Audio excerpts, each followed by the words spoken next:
చంద్రబాబు నాయుడు పరిపాలనా అధ్యక్షుడు, దాంట్లో రెండో వాళ్ళ అనుమానం లేదు ఎవరికి. అభివృద్ధి కాముకుడు, ఆలోచనలు కూడా మంచివి. మేమిద్దరం మొదటి నుంచి కూడా నేను ఒక తమ్ముడు కానీ సోదరుడు కానీ భావించేవాడిని, అలాగే మాట్లాడుతూ ఉండేవాడిని.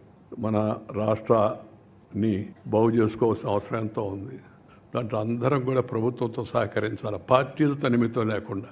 ఎందుకంటే ఆర్థిక వ్యవస్థ చాలా దెబ్బతినిపోయింది. ఇందాక చెప్తూ ఉంటే మన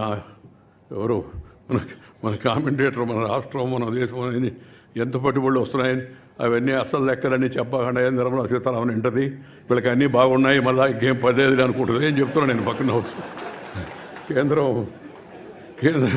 కేంద్రం సహాయం